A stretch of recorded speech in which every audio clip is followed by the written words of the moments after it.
What's up? I'm Garnett Strother from Strother Personal Technologies, and you're listening and watching the Independent Trainer Podcast. And today's guest is my esteemed colleague, Elizabeth Clifton.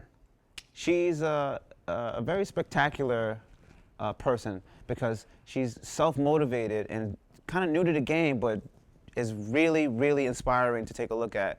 You know, she's doing some really amazing things on her social media, but I think it really doesn't translate well unless you really listen to her speak about her own story. So I'm just gonna get right to it. So Liz, how long have you been a personal trainer?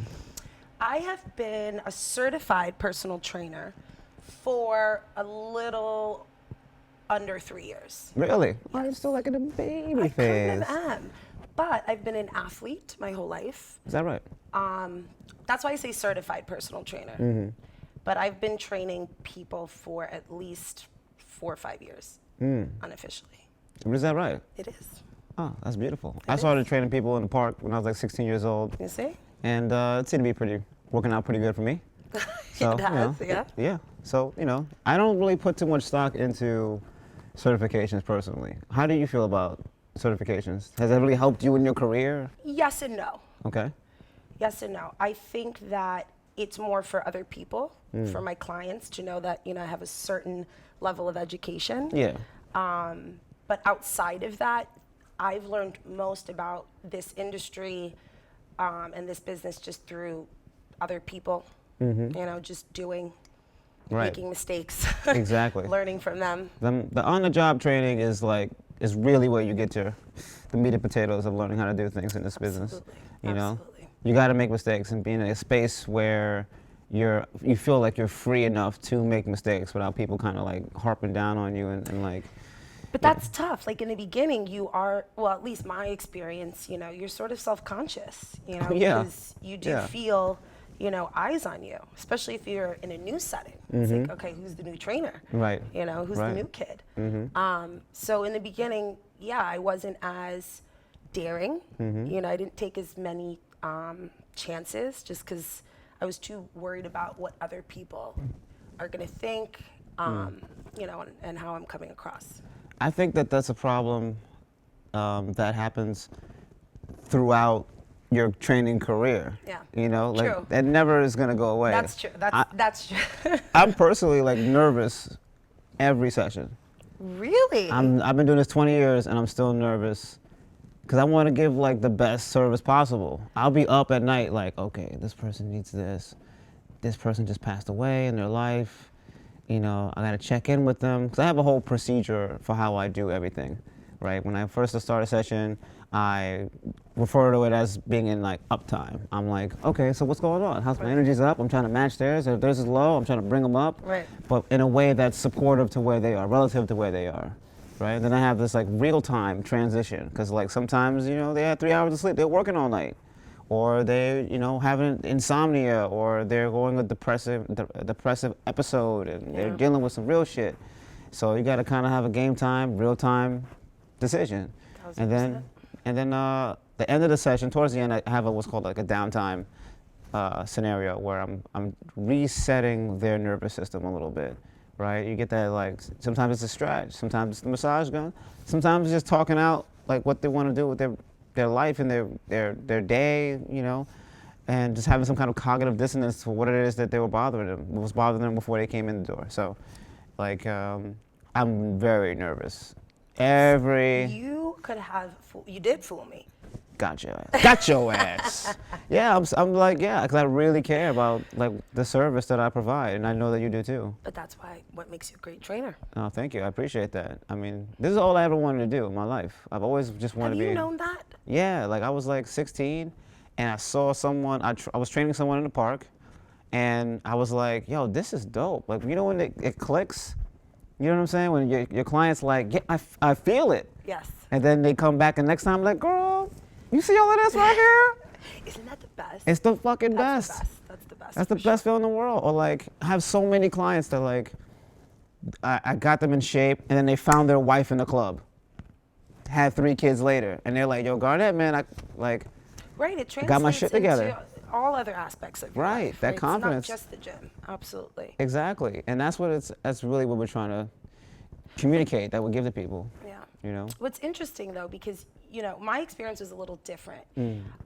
Someone actually saw my potential before I saw it in myself. So I was actually approached by a friend who's still a friend of mine. Okay. And he asked me, he was like, he saw just how I trained, how passionate I was about it. And he's like, are you a trainer? And I'm like, no, he's like, oh, you just do this for fun? And I'm like, yeah. He's like, well, you could make, of course, money, right? That's most people's goal. You could make some good money doing it. Right. I'm like, also, you can get a good hair care routine from Liz as well. well, Absolutely. that's not all you can get from me. But yes, that is Yes. one of the many things. Yes, for Okay. sure. Okay. So it was really someone else who sort of planted the seed. Didn't necessarily come from me That's dope. in the way it seems. I mean, I didn't say I was any good, but like, it was someone I was like, you can do this, Garnett. Yeah. And I didn't have a lot of options. I didn't go to college. I wasn't an athlete that was deemed like a collegiate athlete. Right. There's no like MMA in schools, so which is a shame. It is a damn shame. Yeah. I really wish there was, but it's there was no wrestling in New York City. There's what I mean. There's no football in New York City. No. It's either basketball. Baseball, right? I don't think there was baseball either. I don't know. In the city? No. All I played was in the city. Right. Basketball. Yeah. Exactly. That's Shout true. out to Sis Maria. That's true. Yes, Maria. That's a whole other. I was gonna say. She's incredibly athletic. She is something else. Yeah, Liz's sister Maria is like, she does it all. She's DJs, she like models, everything, man. So shout out to her. Yes. Okay, so you've been in the league, you've been in the game. I've been in the game. You've been in the game for about 3 years professionally. Yes. But like you said that certifications didn't really help you, and that OTJ really did. Who were your like top mentors when it came to learning the on-the-job training? This is gonna sound terrible. But Why? Huh. Because I can honestly say I don't have one, specific or even a couple specific people. Really? Yeah, that I necessarily look up to. And that might be because there's not many. I mean, not that it necessarily has to be a woman or a woman of color, right? But, Right. there are very few. There are very few women of color that are out there. I feel like I know all of them. I feel like I know all of them in New York City. Right? No bullshit. I feel like I know all of them in New York City. Yeah. And it's a damn fucking shame. And I did a talk with most of the women that I work with, the top trainers at the time that I was around, and they were like different walks of life. We had a white girl, Asian girl, black girl, and they said exactly the same thing. There was no like female mentor of any race or creed. It's really just male dominated. So my next question would be, what's it like being in this industry with a bunch of like dudes that kind of run the show, not having a mentor? How are you navigating that successfully? Oh gosh, I think I'm doing a pretty darn good job. I started saying to you off camera that I really am very focused on, like quite literally and figuratively. Like when I walk into a gym, I have a goal in mind, right? Like that's my client and, their success. They're just, getting through the hour. That's my focus. So what's going on around me? Well, it's none of my business. That's how I see it, at least. But it's so interesting, Garnett. I don't know if I'm gonna love you for this or hate you for this. Yeah, bringing my awareness to something that wasn't there necessarily. I know that sounds crazy. You're like, really, Liz? You're a female trainer, which is, there's few of you. You're a black female trainer. There's even less of that, and you're Facts. not aware of the environment that you're in. And right, like what you told me. Yeah, I think what you told me makes a lot of sense. Do you remember what you told me? As far as the As why? like how it is that you do navigate it, how you're able to. As far as like my upbringing? As far as like going into a gym, knowing that you're the only black female trainer on the floor. And what you told me was like you were just oblivious to that fact, and you just kind of do your thing and just kind of go in there. And that's kind of how I approach my shit too. It's just like, you know, I may look really, really different. There's plenty of black male trainers, but there's not a lot that look like weird like I do.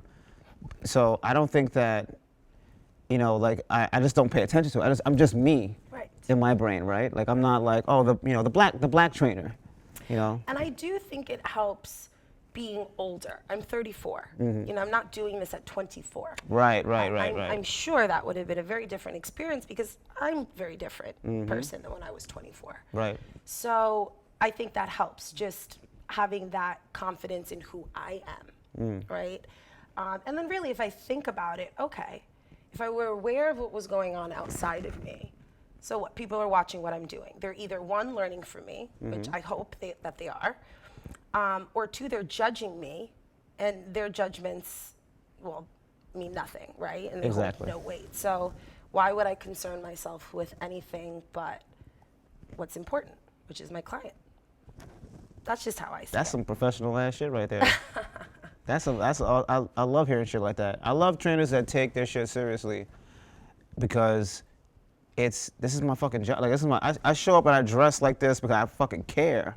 And when you hear someone that cares that much, it's really refreshing, because a lot of trainers are just kind of like, just trying to get a buck, I guess. Oh, tell me, do you know how often I hear, so like, you know, Liz, you could make so much money. Like, why don't you do more with your social media? Like, why don't you do more? Why don't you do online? You know, you could have like 400 clients. You could make X, Y, and Z. And I know I can, right? Like, now, I don't know many people that feel this way, but I don't know. It's kind of a double-edged sword. Money does not drive me, right? So. What does drive you? Now, you can equate the two. Freedom, choices, right? Of course, that comes hand in hand with money, but not always. Because money could also grab you and control you, right? If you're not aware. So for me, and what I love most about what I do is like what we're doing now, connecting, right? Where was I going with this? Sorry. I'm like, where was I going with this? Because we're like, you know, navigating. What is your purpose? What drives you as a trainer? Thank you. Back to, yes, it's the connection. It's the fact that I know they did the work. They did all the work, but I know that I played a part in that journey, right? I don't see myself just as like a fitness coach. I really do consider myself a life coach, because I'm not just dealing, as you were saying earlier, with like what's going on with the body. I want to start internally. Like that's where we start. What's going on inside, right? What I was thinking, you just sparked something in my brain, because I have a whole protocol for dealing with that type of thing, that aspect of training. It's like the invisible side of training, because you got to understand what motivates your client, but also you got to understand what is going to make them productive, right? So using specific language keys is what helps them get into a mindset where they're able to achieve what they want to achieve. Absolutely. So the art of like listening is something, it's just something that I really, really am passionate about myself. I realized that it doesn't matter, like your certifications, you know, your pedigree, who you studied under. What matters is that connection with that person. They're tethered to you in a way that's profound and unique, because you're not judging them. You're bringing them towards their goal every time that they see you. Every time they see you, they're like, oh, I'm going to be a little closer to where I want to be in my life. And everyone's goal is different, right? Right. So if you're not listening, like actively listening, then you're going to miss the target. Every time. Every time. Every time. And that's why I'm so competitive. That's why I get nervous sometimes. I think that's why my performance anxiety kicks up before a session, every session, because I'm performing. I'm out here like performing. Yeah, right? I'm performing. That's why I limited my sessions too. Like, I know that most trainers, I feel like most trainers also do anywhere from like 25 to like 50 sessions a week. How many sessions would you say you do? In a week? Yeah. Oh gosh. About 25, 30. Right. I cannot do that. I can't, not anymore. I'm too old. So It's interesting. The times when I do feel a little anxious Mm-hmm. before a session is when I myself am not feeling whole, settled, and complete. Right. Right? Because my fear then is like I'm not going to be able to give them the energy that they need. Right. Right? Like, Right. because I am intense. I mean, this may come as a surprise to you. Oh no, I've seen you train. It's I've seen you train. You're like dead Facetious focused. in saying that, but I can be intense, and I say, Gotcha. yeah, no, and I say, during the consult, because I always have a consult, with my Of course. prospects, Right. just to get to know each other as people, Build but some also rapport, yeah. build the rapport. Yeah. Hear their goals, make sure that I'm confident that I can help them with that. Mm-hmm. I'm not going to just tell you yes if I truly don't think I'm capable. Mm-hmm. But I also mention, I'm not for everyone. Mm-hmm. I am intense, and I push you only to your potential, right? Right. A lot of people think they want that, Right. but they don't. Hmm. Or you have to find that level of intensity that they're going to respond to. Right. Right. Where did that?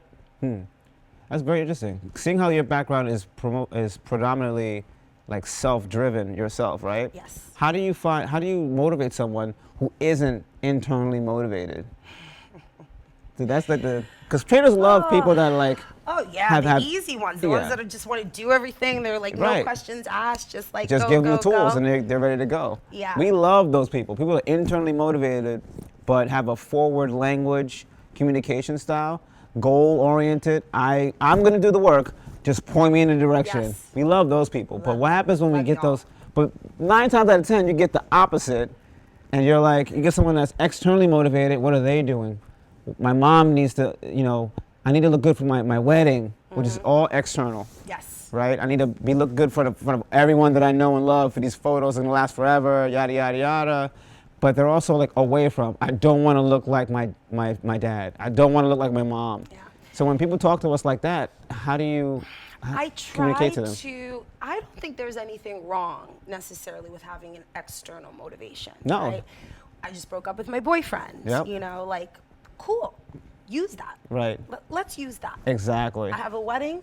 Awesome. Yep. Like, let's prepare because it's helpful it can be helpful in a sense to have like a time frame to work with. Yes. To set a goal. Because I'm sure, as you know, it's best to set smaller goals, right? If you're like looking way down the line, like you're just gonna get frustrated and probably give up. Like, and if you're looking directly toward your dream body. Right. So I find it helpful. We can work with that. My prayer is that, okay, maybe it's that wedding that's motivating you. We work, hard, we're dieting, we're exercising consistently for 2 months. You see how great you feel. Yes, how great you look. Right. But it's also about how you feel. How you feel about yourself, the amount of, energy that you have, just how you're functioning through life is just in a smoother manner, right? So then my prayer is that you're gonna feel that and crave more of that, right? So now it's not about the wedding anymore. It becomes about yourself. Right. Right. That is our hope. That is our hope. I feel like I've had my share of like brides on both ends of the spectrum, right? You try to use that external motivation to tap into something internal, right? And toward something that they want. But sometimes it's like, like you said, you have to use their programming. Whatever their motivational style is, you use that to get you towards your goal, and along the way, hopefully get some flexibility and then open up other chapters in their life. Yeah. So that was really insightful, actually. I think a lot of new trainers need to hear stuff like that so they're not so anxious about performing well on their first client, especially when you have, like, it feels like your wedding day. When you're, you know what I'm saying? When you're, know, right? You it ever been to does. a client's wedding? I've not yet. Oh man, it's intense because you're the trainer. Of course, and everyone's everybody's looking to you. Absolutely, I imagine. Yeah. It's like he could have lost 5 more pounds. Like like shit. Like or like they look amazing. This is my trainer. He's Garnett. He's incredible. It's like a wedding. Going to a wedding is the best thing for your business as an independent trainer. I imagine it would be. It's incredible. It's imagine like it would be. because everybody else is, especially you get the right timing. If you got like a lot of young girls who their whole friend group is getting married, that's like 15 months worth of work No, right but there, it's baby. true. Like, just all you need is one person. It's that word of mouth, right? That's how I get most of my clients. I was going to It's- ask you, how do you get your clients? Yeah, they've referred. You know, it's one of my clients have referred them. Mm-hmm. Online, I have to say, the more I post, Mm-hmm. you know, on my social media, I have gotten a lot of women who reach out through, you know, through DM. So your clients are mostly women. They are. Okay. They are. Okay. And I do choose it that way. You, Not you that wanted, I've had. you've curated your I have. client base that way. Okay. have. Why is that? Well, in my experience, I have trained men before. Okay. But in my experience, and I do enjoy training men. It's not even like they really are, at least for the few men that I have trained, they're like, it's almost like they want to impress you. You know what I mean? So they're like, they're working Really? super hard. I don't Yeah. know. That's maybe how I see it. Interesting. But, See, now this is the subtle nuances that I'm talking about. I would never experience this, right? Like I'm a dude, I'm a male trainer. Like, oh wow, I've always wondered what it was like to like why would this guy work out with the female trainer? But your expertise is in the bodybuilding though. It is. Yeah, like you can lift. Oh, absolutely, You yeah. fucking lift. I do. So I get it, but like sometimes I'm seeing these guys and it's just like this girl is not a trainer. What is going on here? But it sounds like that psychology of like trying to impress the female trainer. Well, yeah. Is that a real thing? Yeah, I think so. I think it's like very primitive. You know what I mean? Okay. It's like, I don't know. If a woman is, it's almost like I'm challenging you. Like, show me if you can do this. Wow, that's know a what I lot mean? of Like- power. Yeah, that's a lot of power. Yeah, that's dope. Wow, I never even thought of that. That's crazy. It's like you're working out and there's the hot girl in the gym is there, and so you're like 170. Right? Yeah, 171. you wanna show, I'm a good mate. I'm Right. strong. I'm like, strong, yeah. Absolutely. But she's never just like walking past. She's always in front of you. She's just, so now it's like we're watching. you have your attention now. What's There it up? is. What you got? Let's see what you got. Absolutely. You just spiked the amount of female trainers getting purchased by men. Yeah, that's amazing. Yeah, that's dope. Yeah. I personally don't get a lot of clients from word of mouth because my book is so small. I only work 4 hours a day. Like It's amazing. I know it's like the holy grail for It's amazing. personal trainers, but it's just like you gotta claim your time. COVID really like changed a lot for me. How has COVID changed things for you? I just claimed my time back. I said I'm working from this time to this time. That's it. It's been COVID in the beginning. I'm sure like most people was like, what the fuck? Like what just my whole life just flipped upside down. Yep. But really, it turned right side up. Because prior to COVID, I was training, of course, but I was also bartending. Oh, were you? Yes. A couple nights a week. Okay. But I was bartending at a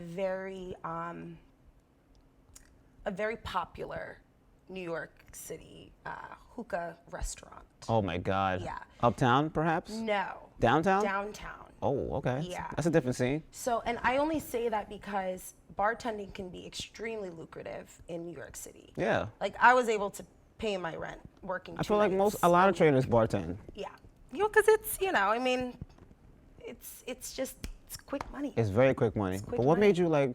Because COVID was like the great culling. Like it just killed a lot of personal trainers' careers. But I was fortunate enough that I was able to hold on to a couple clients Right. throughout COVID. right. Of course, we're training outside or in their apartment. Yep. So that was challenging in itself, but it helped me. It helped maintain that hope. Like, okay, we just got to get through this. People still value their health.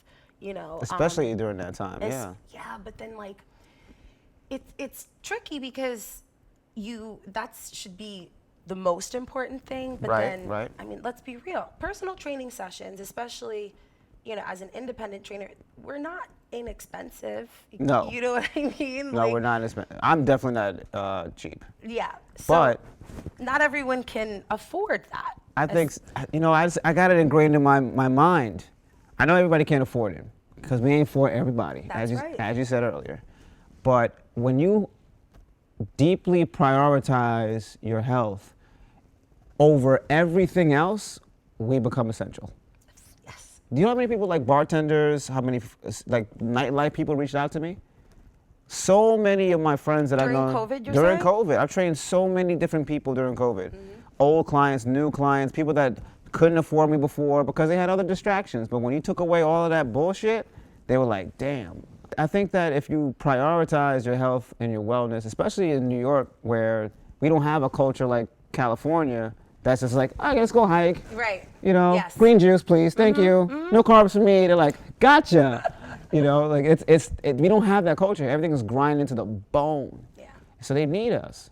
They need us here more than ever. But not everyone, unfortunately, knows how good their body is designed to feel. You know, so it's getting them there. You Right. know, it's like keeping them motivated long enough, or even disciplined long enough, right? Because like motivation, that can be a luxury at times. Yeah, right? it's a fleeting resource. Right. So, yeah, if you can try and keep them disciplined for a certain amount of time, then You can build strong habits. Exactly. Right. And that's what this game is really about. To have a foundation of someone that can create a system that builds habits. Like if I had someone that comes in, I can have a measured approach. It's no hit or miss of how am I going to get through to this person? Oh, here's the personality type. Here's the psychology profile. Oh, here we go. All right. The motivational patterns are like this. X, Y, and Z typically work with this type of person.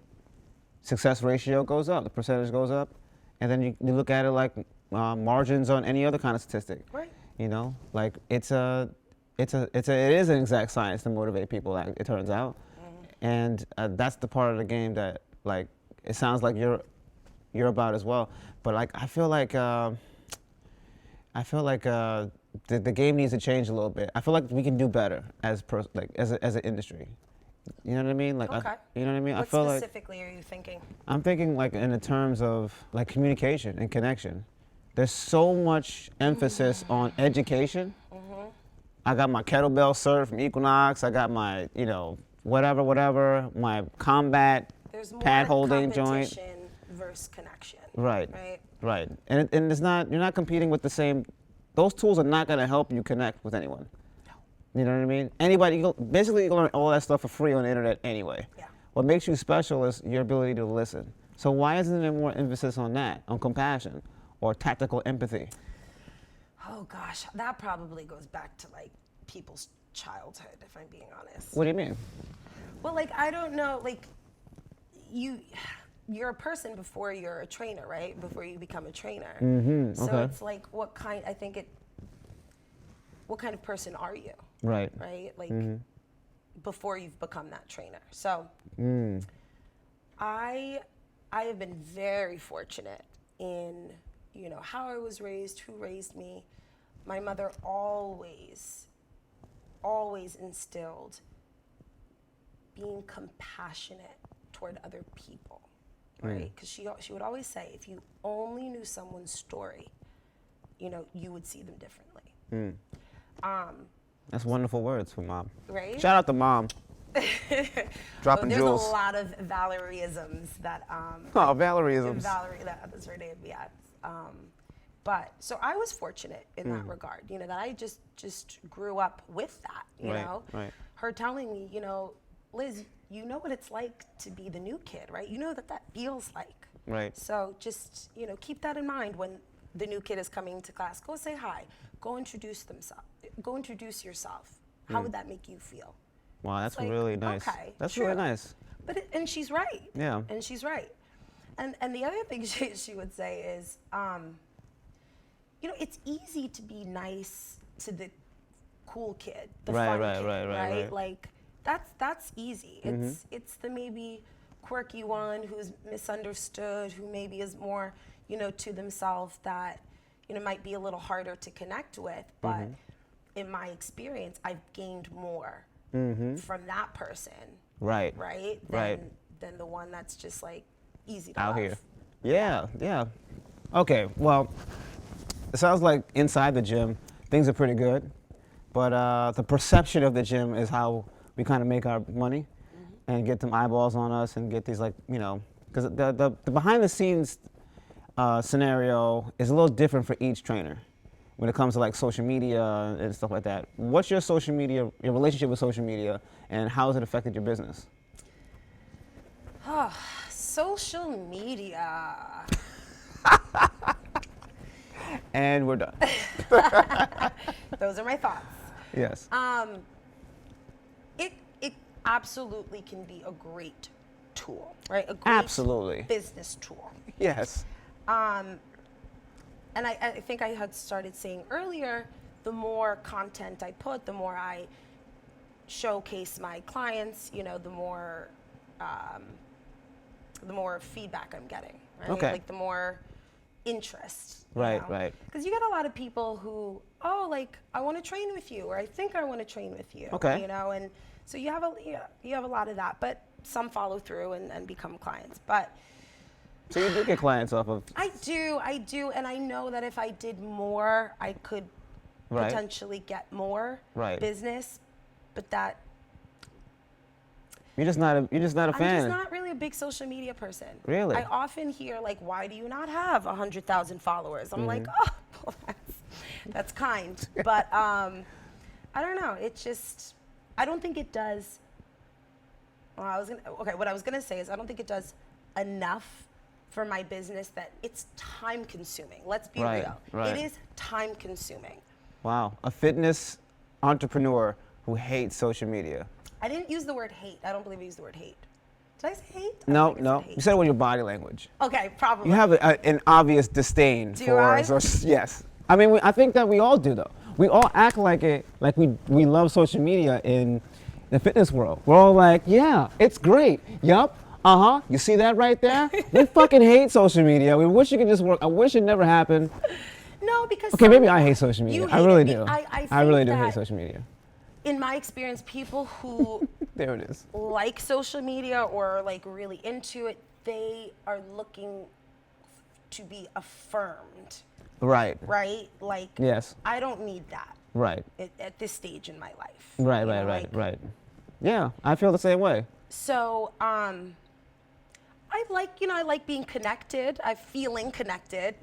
Feeling connected. Right, right. Feeling is the key word. Kinesthetic feeling. I like to feel connected Yes. to other people, but ultimately, as far as like this industry, yeah, it'll help you make a buck, but that's not what I'm here for. I'm not Right. trying to just make a buck. Right? I'm trying to make that connection. I want to make like long-term relationships. Correct. You know, the goal, of course, obviously, I want my clients to be able to go do this on their own, learn from me, Right. you Of know, and course. be able to apply it again on their own. But even then, they always come back, right? They come back because they reach that next level and they want you to. But social media, I don't know. It's not really. It's not your jam. It's not my jam. No. It's not, like I said, it's time consuming. And for what? Like, I love putting content out so people can follow, and a lot of women, they respond to it. And they're like, give me more of this. Give me more of your booty exercises. I want more. Cool. You know, Right. there's a demand. But how long does it take? I don't know about the rest of you guys. It takes me a cute hour to edit a video and put it Yeah, together. it Mine is aren't a- even that, like, intricate. Right. Are you edit your own videos? Yeah. Get out of here. Yeah. So wait, that means they're like, But we don't like social media. We don't care about social no, media. but I we mean, don't. but No, if no. I'm gonna do it, I want to. I want to look good. I want to look good. I do. If I'm gonna do it. I do. This shit. I do. I do edit my own videos. I'm sure I could hire someone to do it. Right. Right. But so you made a lot of comments about women liking your stuff. What is your response with men? Liking my stuff.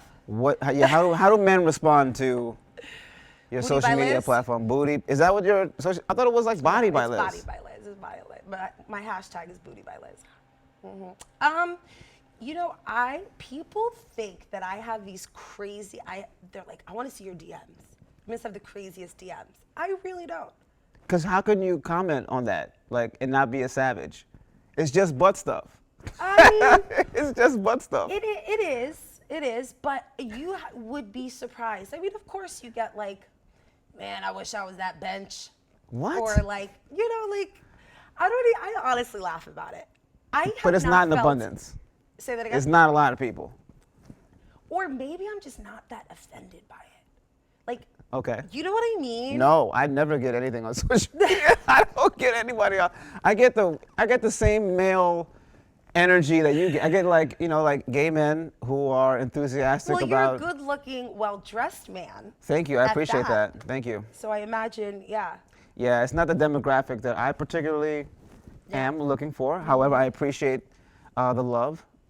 It's just, it's just creepy though. Like men are just weird when it comes to social media. They have they feel like they have this intimate connection with you because they see you every day, and then they just send you weird shit. Oh my God, that reminds me. No. Spill it, girl. No.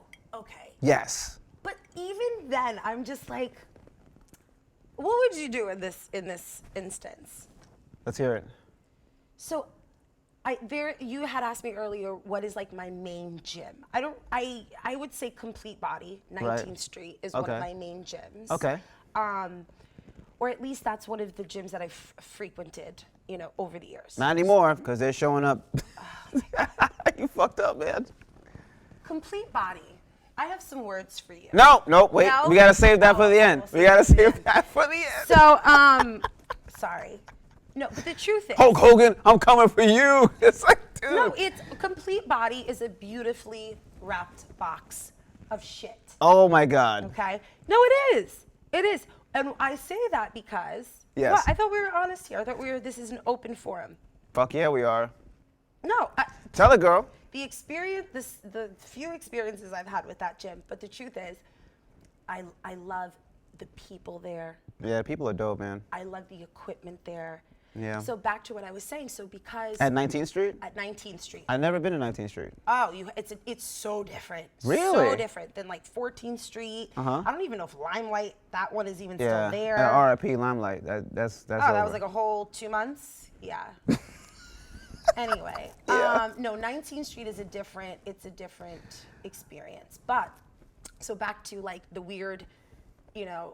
Yes. So there was a gentleman there, and I use that term loosely, who I would see often. Sure. You know, In person. in person. Oh, this isn't like weird, like internet weirdness. This is like No, a guy in real life. It then transferred to Oh, internet wow. weirdness, right? Because I think you started saying, like, if you see someone in person, you feel like, oh, more comfortable, Sure. Cool. Yeah. I get a picture of this man. Yep. Mind you, he's like, he could be my father Okay. easily. Yep. Maybe my young grandfather. Young grandpa. Okay. Young pops. Young grandpops. pops. And he sends me pictures of himself in his underwear. Just like willy nilly. And no caption, just 2 pictures, underwear. What do you think about this? Now, the fact that he has my number, you know that we obviously had some sort of rapport. We used to every now and then get some sessions in together, just Okay. why not? But just He was a client. no. Oh. He was just a guy that frequented the gym. And yeah. Would work out every now and then, and he sent me just pictures of himself Okay. in his underwear. So how does one respond to that? I can't even imagine that. Like, I have a daughter. So I think about that all the time. She'll tell me like some dude's following her or somebody's harassing her on social media. Really? Yeah, it's about that time now. Wow. And I'm like, what do I do? Like, show up to this kid's house? I know, and like right? beat this kid up and Right. like, then I go to jail? Like, what do you want? So it's just like, I don't know. Like, I don't know. My mom and my grandmother are really strong women, and I look to them to tell me how I should respond, like as a man. And raising a young woman too, it just makes me feel like I'm powerless in this situation because I can't control what happens out in the world, but I can control the narrative of what men should behave like when it's monitored, when they're around me, right? That's right. Like, so if a man's around me, and I love, there's no secret that I love the old fisticuffs and beating people up and things of that nature, but I think that when people are around me, they just don't act up like that. It doesn't happen, No. you know? No. But when you're by yourself, But it also, it I don't sort know of what to comes do. with the territory in a sense. You know what I mean? If you have this open forum. Now I don't know what if Liz's page is like public or private. It's all private. It's all. Oh, okay. So that's even. Yeah, like it's If like it were public, it might make a little more sense. Right. Just more like random sort of just. she's all private, and it shouldn't matter anyway. Like it's No, like, it shouldn't. but like it's like stuff that you're dealing with. What every woman probably deals with. Why their pages are private is because they don't want any. They got to filter out the noise of just disgusting male behavior all the time. All the time. But my whole thing is, I don't know. I feel like just not addressing it at all. It depends. It really depends. Yeah. I usually choose the path of just not addressing it. So in the case of those underwear pictures, I just didn't address it. I Right. blocked the number, and that was that. Right. And then when I went to Complete Body the other day, I saw him. Okay. So, I mean, if you should feel uncomfortable. I don't feel uncomfortable. Right. I wasn't the one who crossed these boundaries. You should feel uncomfortable. Yeah, he should feel fucking uncomfortable. He You should know? not be in that gym anymore, whoever that guy is. That also should be a thing. Like that's crossing the line, man. Like, dude, unsolicited naked photos in general, right? Yeah. But like, what would you say to women that are getting in this industry now? What advice would you have for them that to help them, go through this? Because this is an inevitability, The only person's comfort that you should worry about is your own. Like, don't be afraid to insult someone, assert yourself. I rather you feel offended early on than me getting sucked into this thing because I wanted to be nice. I don't want to be mean, Right, about right. advances that are made. So I'm very comfortable just being like super straightforward, super honest. It gets a little tricky when men they're not super direct. Okay. And they sort of like, insinuate certain things. Okay. So I'll straight up like, well, what do you mean by that exactly? Right. No, seriously, like, tell me more. Say it with your chest. Yeah, say it. Yeah, exactly. So that would be my advice. Like, just don't be afraid to offend other people if you know that it's protecting yourself. That's solid advice. I think we're going to end it on that note. Thank you so much for coming by. I really appreciate talking to you all every time. It's so insightful. I really hope that the newer generation of trainers see this and they're inspired by you and inspired by your journey and how you motivated yourself to become a badass trainer, despite having to deal with this nonsense online and whatever other women are dealing with as well. But you're handling it with such grace. I can't imagine someone not seeing this and not being inspired. So thank you so much again for coming through. I appreciate you, Garnett. All right. Appreciate you too, Liz.